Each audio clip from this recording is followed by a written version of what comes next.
Good morning, everyone. They should be walking over shortly, so 5 minutes.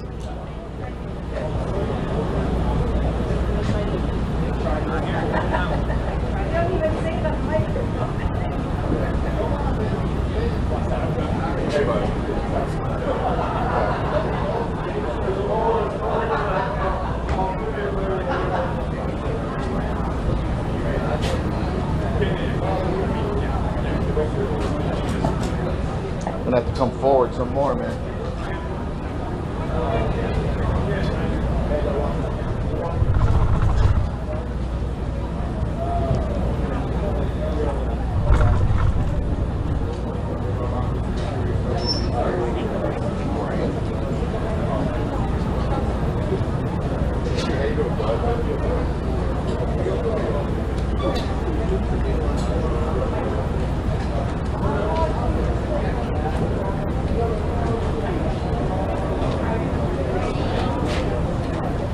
This is Andrew. This is.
Welcome to the Joint Operational Media Brief.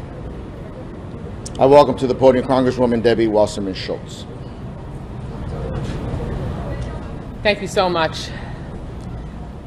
Yesterday was a day of transition, one in which when our remarkable first responders, the search and rescue teams, our police and fire that have spent the last 2 weeks digging through that rubble, desperately trying to find the potential for survivors, transitioned to recovery.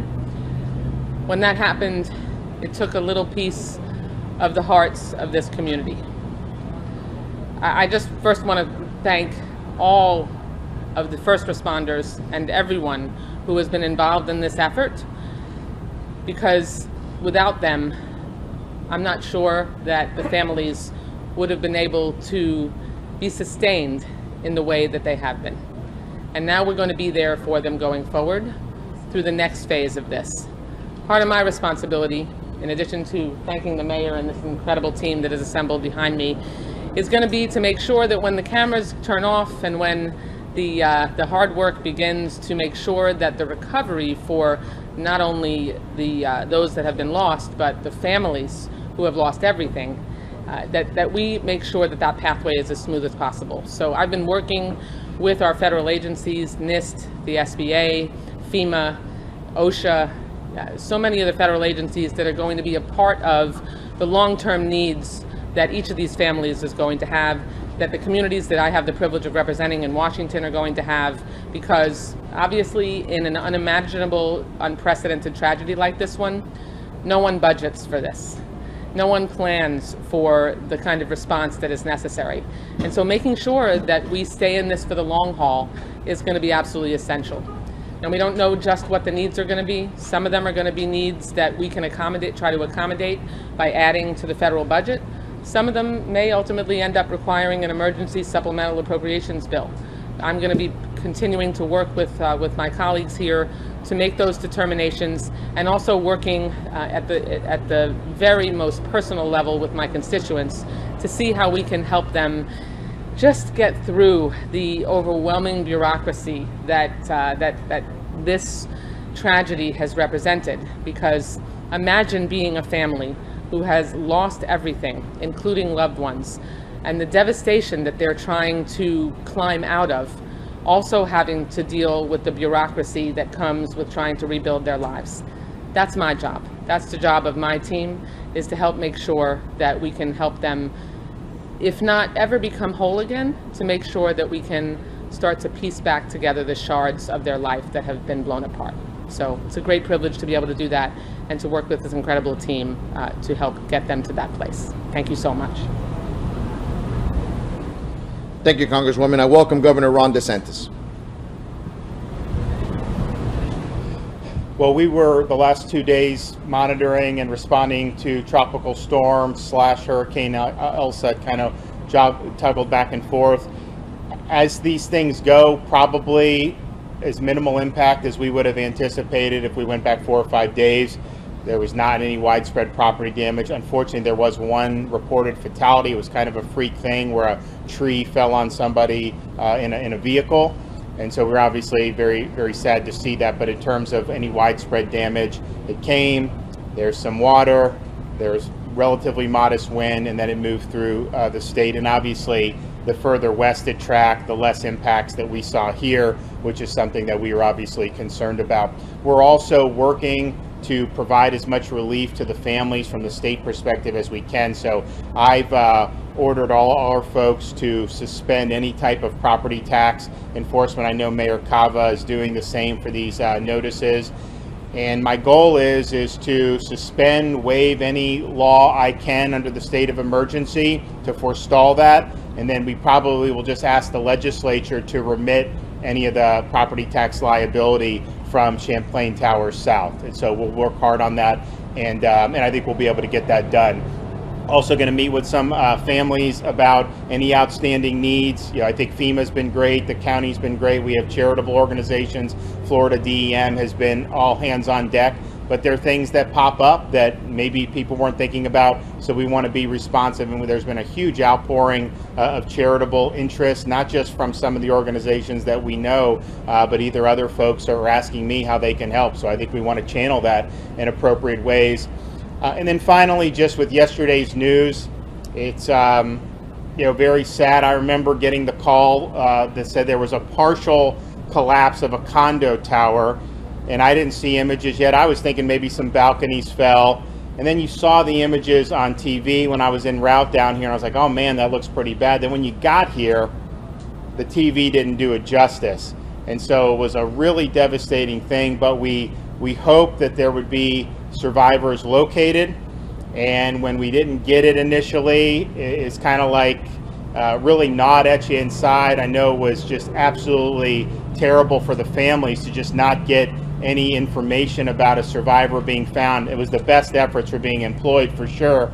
And then I remember, I think it was the Saturday after it happened, being out there, more debris was being removed, but then some of the smoke and the fires, and I just had a real bad feeling. It was like in the pit of my stomach, just, man, this is not good. But they kept carrying on. They did all that they can. They did all that they could. But it's a couple of weeks, and I think the waiting and trying to, is there hope? Will we be able to have a miracle? I know it's weighed a lot on the families. It's weighed on the whole community. I know it's weighed on all of us who've been participating in this response. And so yesterday was tough. I appreciated what they did for doing the vigil, but the work's going to go on, and obviously they're going to identify every single person, and we obviously want to do all we can for the survivors and the family members to get them on their feet as best as we possibly can. It is not going to be easy. This is a big void that's going to be felt, not just in these families, but in this community as a whole. But we understand this is not something that, pretty soon there won't be cameras here, but we understand that this is something where the needs are going to continue, and so we want to be there and we want to be helpful for folks.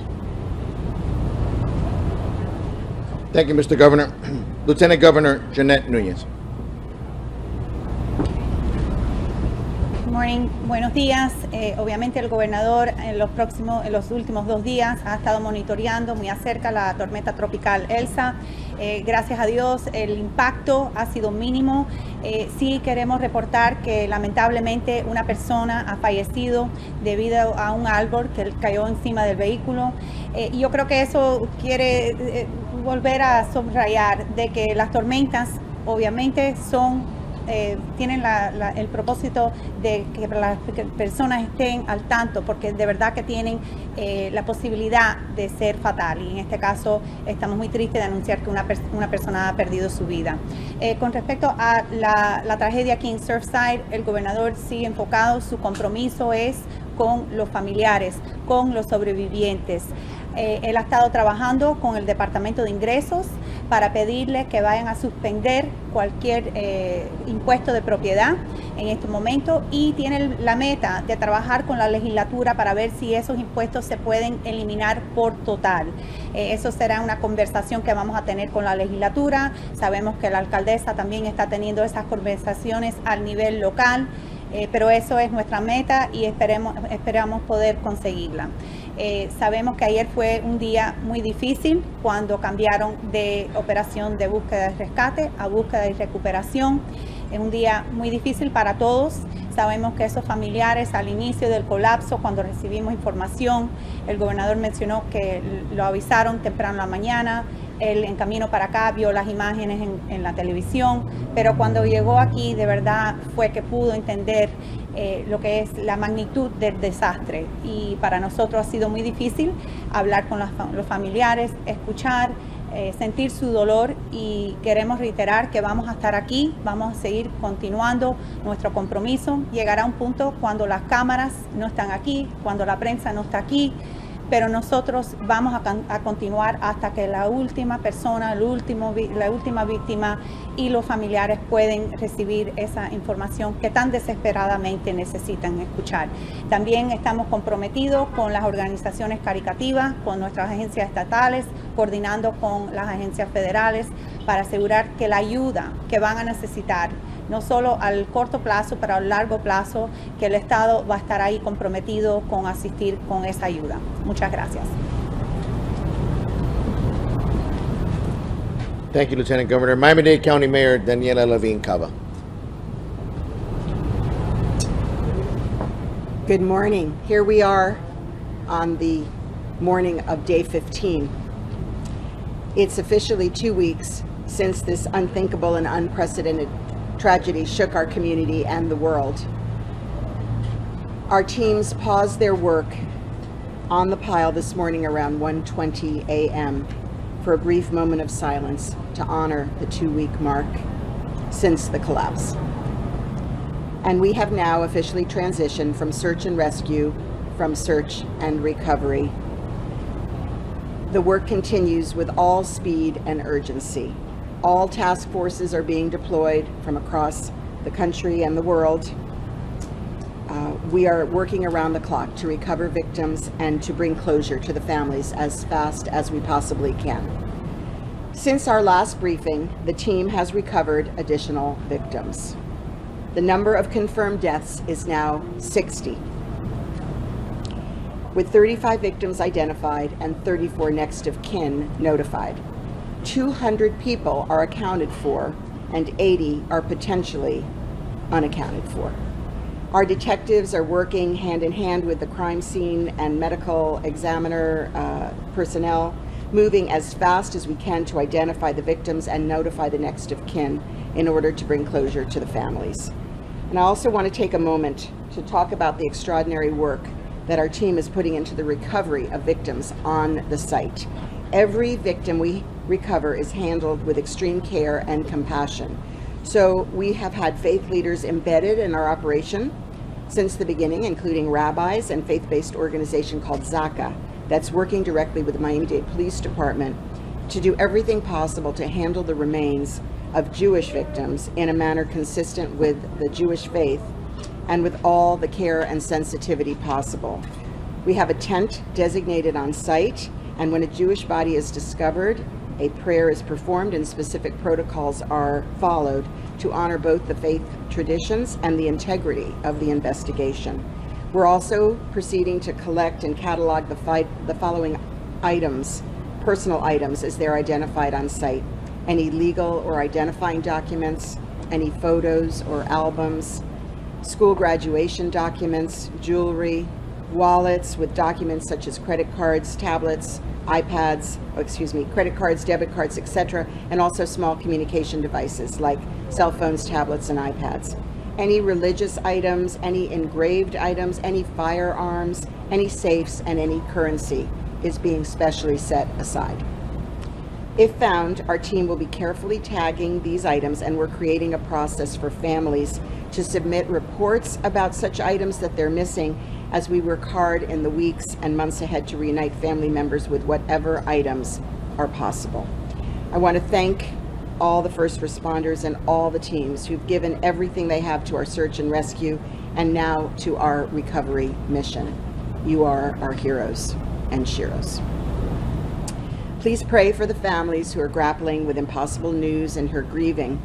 May God give peace to all those whose hearts have been broken and watch over and care for this community in the difficult days and months ahead. Buenos días, aquí estamos en el día 15, oficialmente 2 semanas después de una tragedia que rompió los corazones de todos alrededor del mundo. Nuestros equipos detuvieron su trabajo en la pila esta mañana alrededor de las 1:20 de la mañana para un momento de silencio para honrar la marca de 2 semanas desde el colapso. Ahora hemos pasado oficialmente de una operación de búsqueda y rescate a una operación de recuperación, y el trabajo en la pila continúa con toda velocidad y urgencia como antes. Nuestros equipos han recuperado víctimas adicionales. El número de muertes confirmadas ahora es 60, con 35 víctimas identificadas y 44 familiares notificados. 200 personas están contabilizados y 80 potencialmente desaparecidas. También estamos recolectando y catalogando todos los artículos personales que encontramos entre los escombros para que las familias puedan eventualmente recuperarlos. Gracias a todos los socorristas y a todos los equipos que han dado todo lo que tienen a nuestra búsqueda y rescate y ahora a nuestra misión de recuperación. Que Dios traiga paz a todas las familias y que vele por nuestra comunidad en los difíciles días que siguen. Gracias. Thank you, Madam Mayor. Surfside Mayor Charles Burkett. Good morning.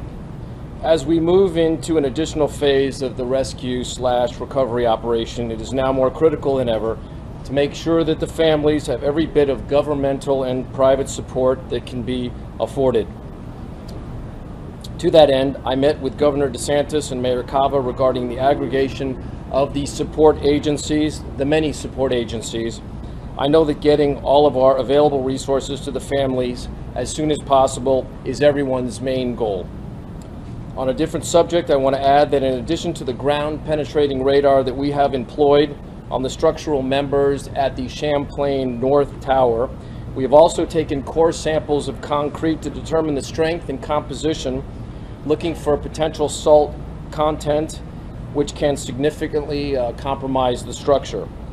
Lastly, I want to express my heartfelt thanks from Surfside and all of our residents to President Biden, Senators Scott and Rubio, Governor DeSantis, Debbie Wasserman Schultz, Senator Pizzo for the incredible support and dedicated support and consistent support that they have provided to this town and our families in this rescue effort. I want to direct extra special gratitude to Mayor Cava for steady, consistent, and compassionate leadership. However, I want to save and express my most passionate thanks to the search and rescue teams, all of our fire and police departments and their professional and dedicated leaders, among them Chief Kaminsky, Chief Jadala, Director Ramirez, and our own town manager, Andy Hyatt, and our police chief, Julio Hierro. Surfside loves and thanks you all for everything that you have done and continue to do. By the way, we are all still praying for a miracle. We haven't given up all hope. Thank you for continuing to pray for our families. Thank you, Mr. Mayor. Representing the Small Business Administration, Roberto Baltodano. Good morning, everyone.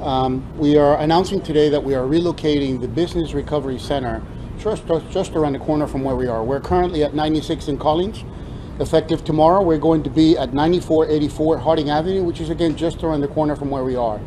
Any individual who is unable to visit us either at the Family Assistance Center and or at the Business Recovery Center can visit us online at sba.gov/disaster or give us a call at 1-800-659-2955. Y ahora en español. Estamos anunciando que a partir de mañana por la mañana estaremos reubicando nuestro centro de servicio de recuperación económica para los negocios. Estará ubicado en el 9484 Harding Avenue, lo cual es a la vuelta de la esquina donde estamos actualmente. Cualquier individuo, persona o negocio que no pueda visitarnos, así sea en el centro familiar o en el centro de recuperación empresarial, nos puede visitar en sba.gov/desastre o llamarnos al 1-800-659-2955. Thank you. Gracias. Thank you, Roberto. And our Creole translator, Leonel Letterbourg. Mesdames et messieurs, bonjour. Aujourd'hui, nous sommes au 15e jour depuis l'accident est arrivé. Et à 1h20 matin, il y a une pause qui était faite. C'était une pause de silence en honneur de Mounsayo qui était victime dans le moment tragédie ça. Recherche continuer et nous passer de stade côté nous était passé à recherche et sauvetage pour nous arriver à recherche et récupération. Il y a une autre victime qui a été jointe. Nous passer à 60 victimes que nous découvrons et nous connaissons que Mounsayo vérifié et que mourir. Il y a 34 là-dedans que identifié déjà. il y a 200 que nous connaissons qui sont réellement vivants et il y a 80 que nous pouvons trouver. La recherche continue à faire pour vérifier que 80 ça effectivement c'était des gens qui étaient dans le building. Nous avons dit on va gagner pour SBA parce que SBA c'est organisme État ici qui a bail mon opportunité pour gagner l'argent à bon taux d'intérêt. Mais nous deux informations sur lui. C'est sba.gov/disaster et vous capable tout prendre téléphone ou relais 1-800-659-2955. Merci. Thank you, Lionel. And as usual, as we've been as transparent as possible answering all the questions to you, unfortunately, the mayor has a really tight deadline to be at the Board of County Commissioners within the next 30 minutes. So we're going to allow one question and then they'll have to leave.